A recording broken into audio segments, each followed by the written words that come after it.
अस्सलाम वालेकुम। So modern physics का फ़र्स्ट लेक्चर है ये और हम लोग स्टडी करेंगे फ़ोटोइलेक्ट्रिक इफ़ेक्ट।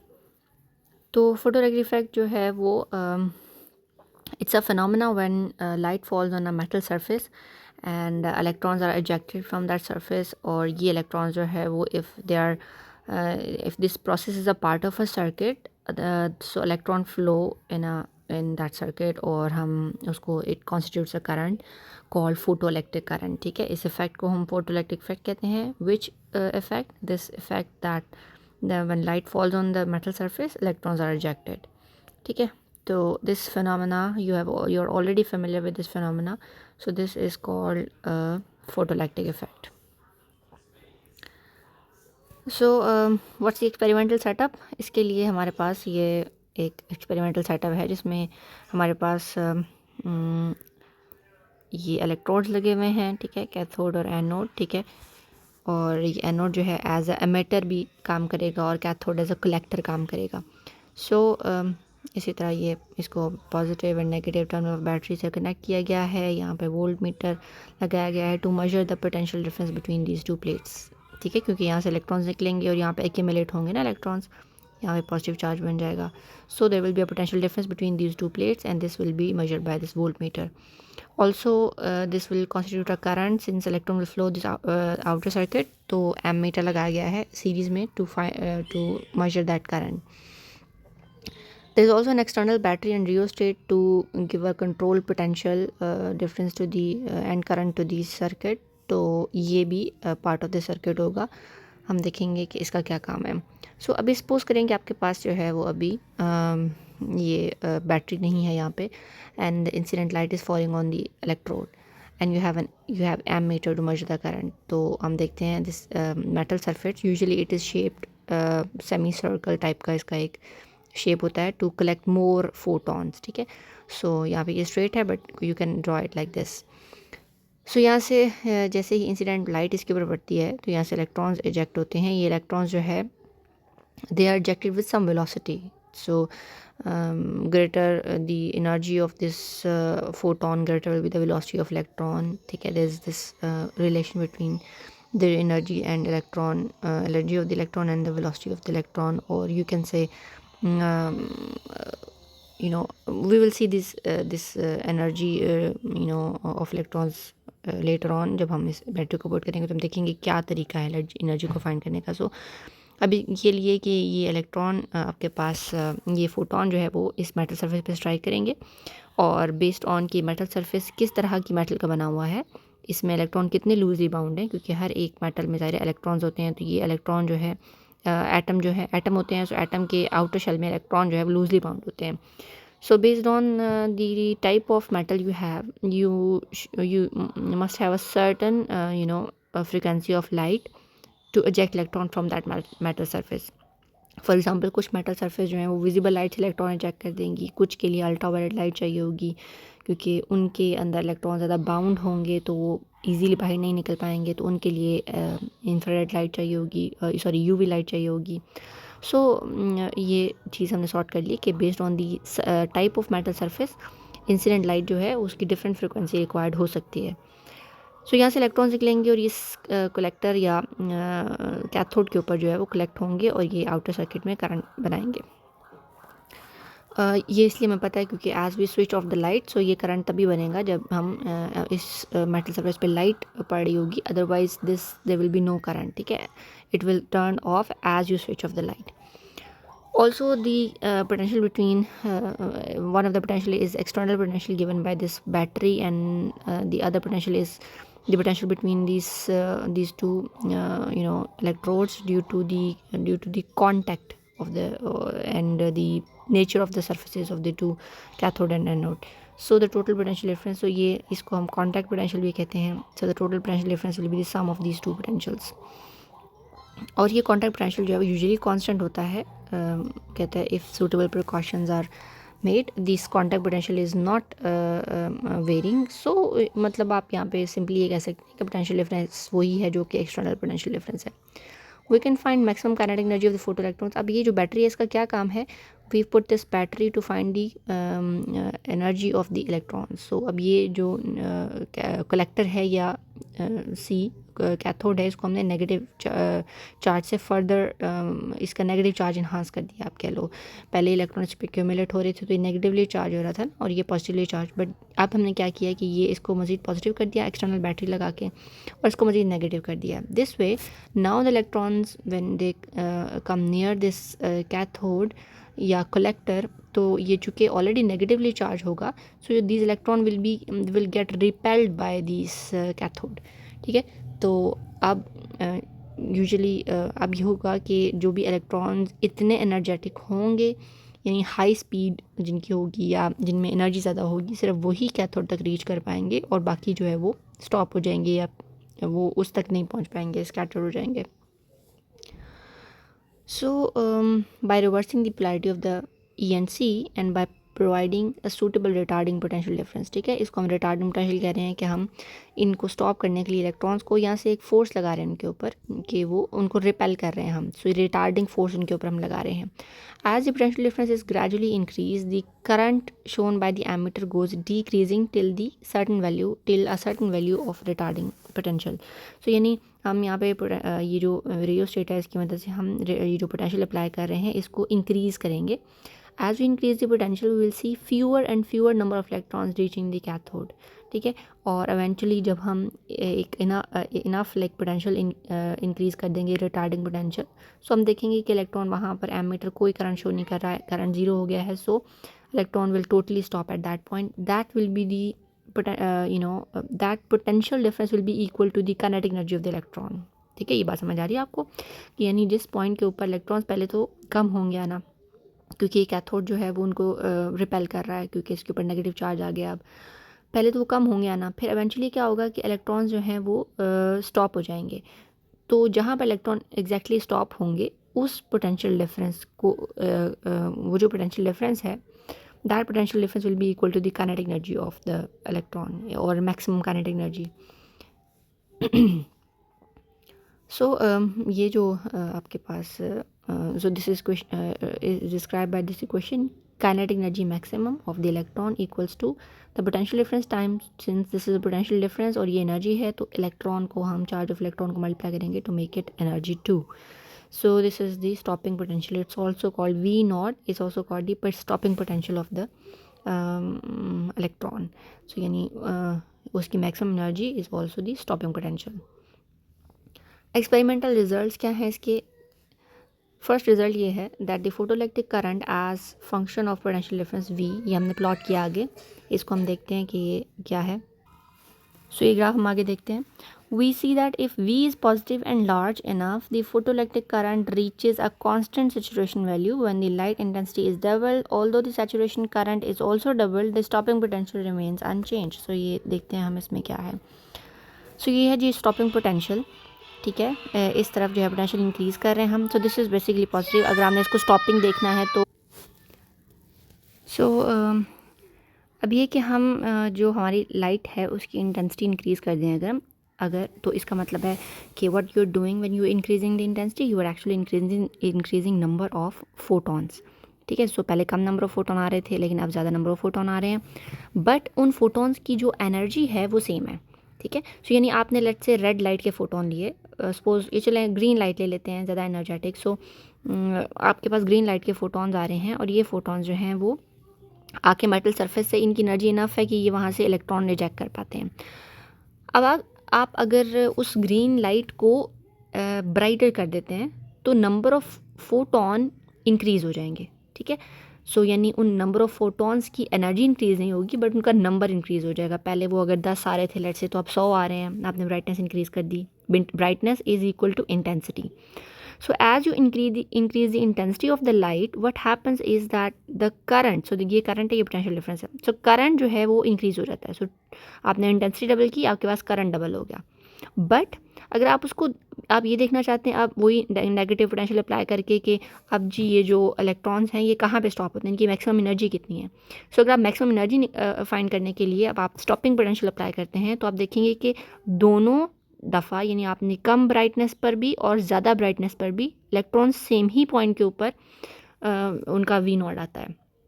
सो वी नॉट में कुछ डिफरेंस नहीं है। इसका मतलब ये हुआ, ये एक इम्पॉर्टेंट कंक्लूजन है कि जो भी आपके पास इलेक्ट्रॉन्स हैं उनकी एनर्जी जो है वो उस लाइट की फ्रिक्वेंसी पे डिपेंड करती है, या वो लाइट किस कलर की है या किस वेवलेंथ या फ्रिक्वेंसी की है उस पर डिपेंड करती है। या आप इसको, अगर आप को याद है कि लाइट और की एनर्जी और वेवलेंथ या फ्रिक्वेंसी के बीच में रिलेशन होता है, तो इन अदर वर्ड जो एनर्जी फोटोन लेके आ रहा है it is equal to HF। So same frequency मतलब सेम एनर्जी। तो आपके पास जो लाइट के फोटोन हैं वो एक ही एनर्जी के रहेंगे।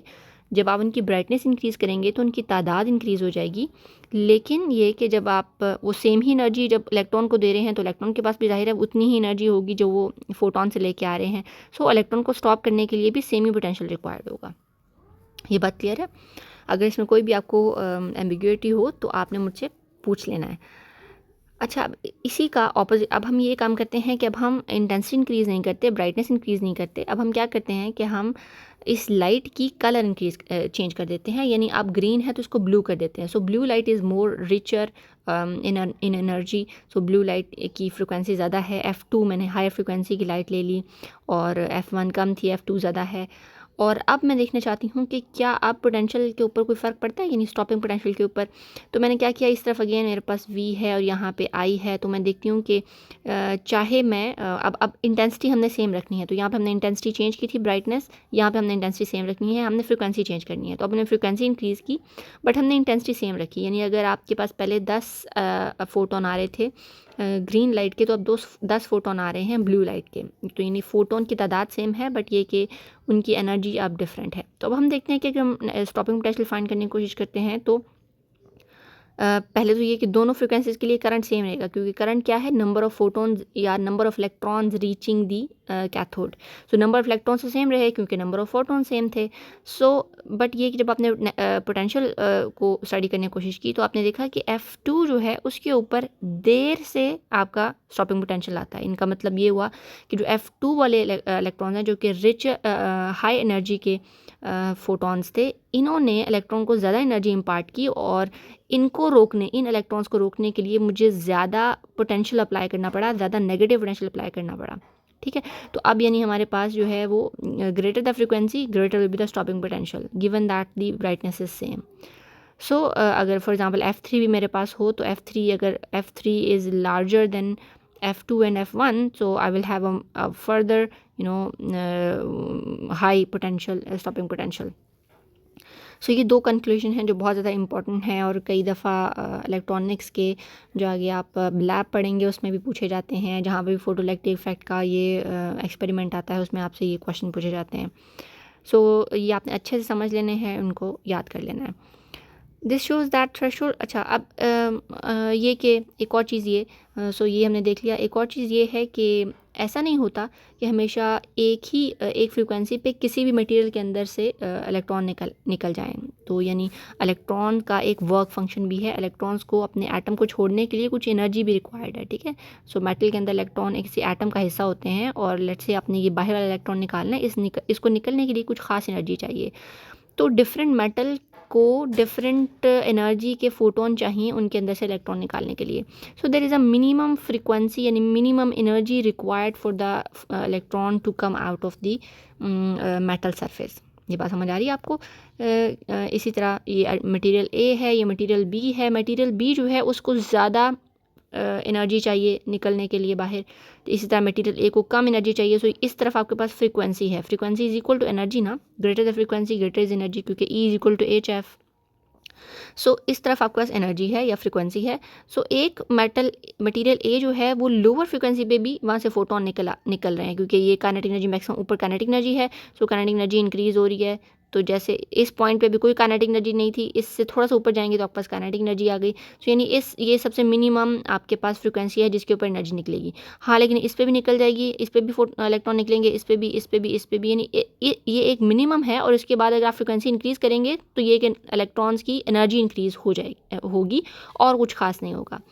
इसी तरह एक मटेरियल B है, इसमें इलेक्ट्रॉन ज़्यादा स्ट्रांगली बाउंड है अपने एटम से, तो इसमें आपको ज़्यादा फ्रीक्वेंसी रिक्वायर्ड है ज़्यादा मिनिमम फ्रिक्वेंसी रिक्वायर्ड है इलेक्ट्रॉन्स को बाहर निकालने के लिए। तो यानी अगेन एक मिनिमम, आपको इस मिनिमम को हम थ्रेशोल्ड फ्रिक्वेंसी भी कहते हैं। ये एक मिनिमम फ्रिक्वेंसी है जो किसी भी मटेरियल के ऊपर डिपेंड करता है कि मटेरियल कौन सा है, तो उसके ऊपर डिपेंड करता है कि क्या थ्रेशोल्ड या मिनिमम फ्रिक्वेंसी है जो रिक्वायर्ड है वहाँ से इलेक्ट्रॉन को इजेक्ट करने के लिए। इस मिनिमम से ऊपर अगर आप फ्रिक्वेंसी करेंगे तो जाहिर है वहाँ पे तो निकल जाएंगे, लेकिन मिनिमम जो है वो इतनी मस्ट एनर्जी होनी चाहिए या फ्रिक्वेंसी इतनी मस्ट होनी चाहिए, तो आपके पास जो है वो फोटोन निकलेंगे, फोटोन इलेक्ट्रॉन को निकाल पाएंगे। तो photo electrons are emitted without any delay. एक और कंक्लूजन ये था कि there is no delay between the absorption of the photon and ejection of the electron. So as soon as photon strike the metal surface, electron फ़ौरन बाहर निकल आता है, कोई डिले नहीं होता इसमें कि भाई इलेक्ट्रॉन वाले फोटोन सारे एब्जॉर्ब हो रहे हैं, उसने तसल्ली से एब्जॉर्ब कर लिए, अब वो इलेक्ट्रॉन निकालेगा, ऐसा कुछ नहीं है। Stopping potential depends on frequency of incident light and photoelectric current.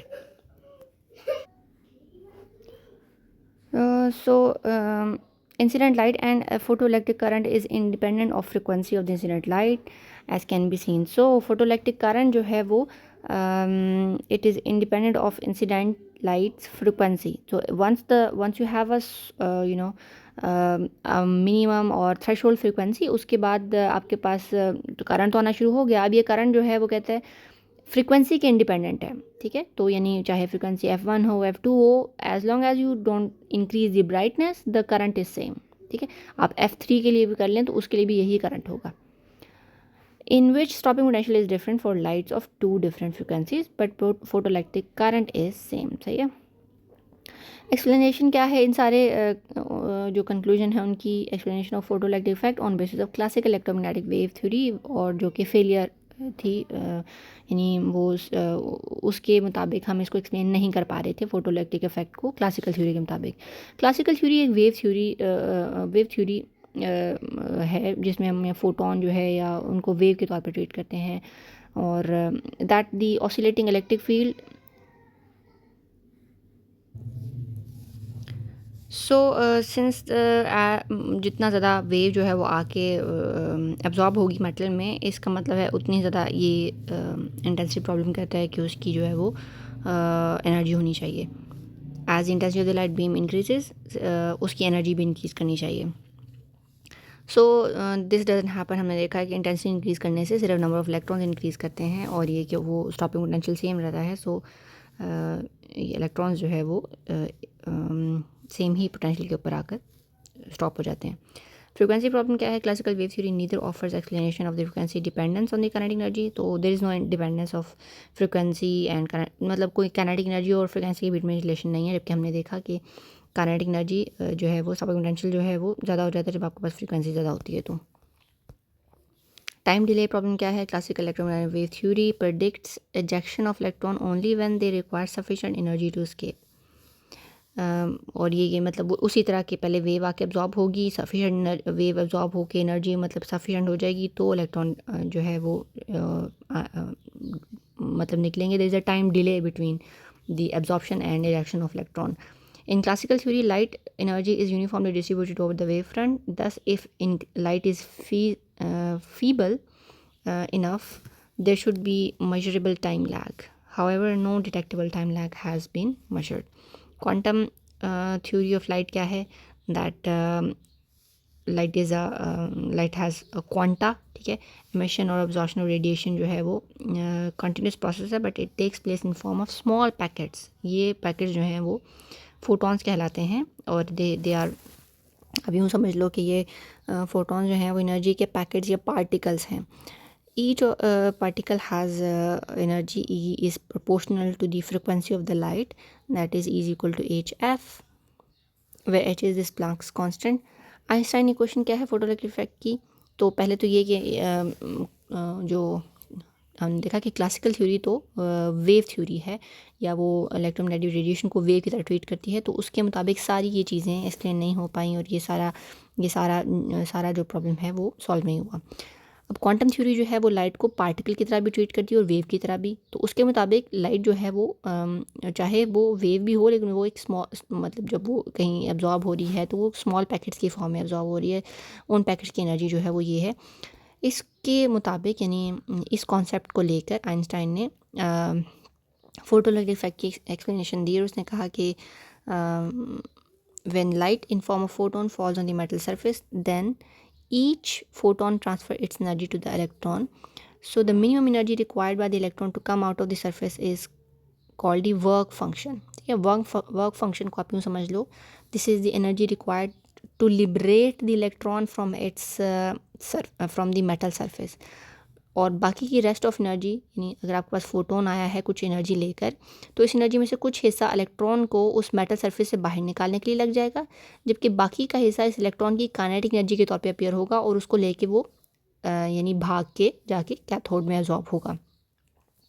सो ये वही बात की जो हमने कहा था कि आपके पास वर्क फंक्शन, पीछे हमने कहा कि वर्क फंक्शन को पीछे हमने नाम दिया थ्रेशोल्ड फ्रीक्वेंसी का, मतलब इस साथ दायरा एक कांस्टेंट भी है, तो वर्क फंक्शन एक आप कह लो पोटेंशियल है और थ्रेशोल्ड जो फ्रीक्वेंसी है वर्क फंक्शन को एनर्जी कह लो आप, क्योंकि ये एनर्जी की टर्म्स में है। तो वर्क फंक्शन एक ऐसी एनर्जी है जो कि मिनिमम एनर्जी है रिक्वायर्ड इलेक्ट्रॉन को अपने सरफेस से बाहर निकलने के लिए।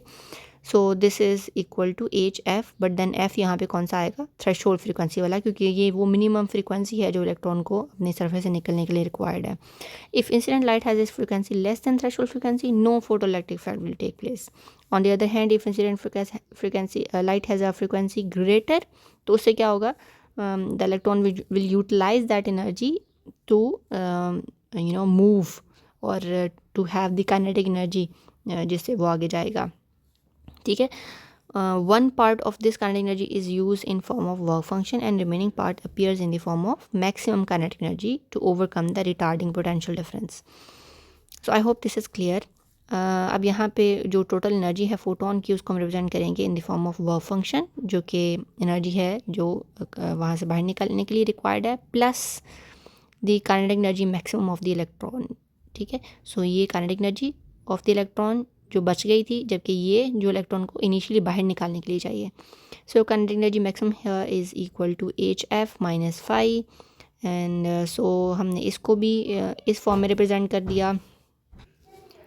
सो इसको फ्रिक्वेंसी की फॉर्म में रिप्रेजेंट करने के बाद आपके पास ये आ जाती है kinetic energy maximum F minus F not. अगर आप एफ को फ्रिक्वेंसी को वेवलेंथ की फॉर्म में करें तो ये आपके पास आता है ये चीज़। Explanation of objection raise against the classical theory. अब क्लासिकल थ्योरी के मुताबिक देखते हैं क्या क्या आपके पास ऑब्जेक्शन से। As for first objection there is objection there is complete agreement of Einstein photon theory with experiment, that is if we double the light intensity we double the number of photons and hence double the number of photoelectrons। तो पहला objection ये था कि आपके पास जो intensity है उनको उसको इंक्रीज़ करने से एनर्जी इंक्रीज़ होनी चाहिए, बट सिंस हमने अब जो हमारी ये थ्योरी है क्वांटम उसके मुताबिक देखा कि एनर्जी तो फ्रीक्वेंसी पर डिपेंड कर रही है, so doubling the intensity will not increase the number of the energy of the photon, but only the current will be increased. Since increase in light intensity does not involve a change in energy of the individual photon, the maximum energy of the photoelectron does not change. The second problem क्या था, frequency problem is met by Einstein.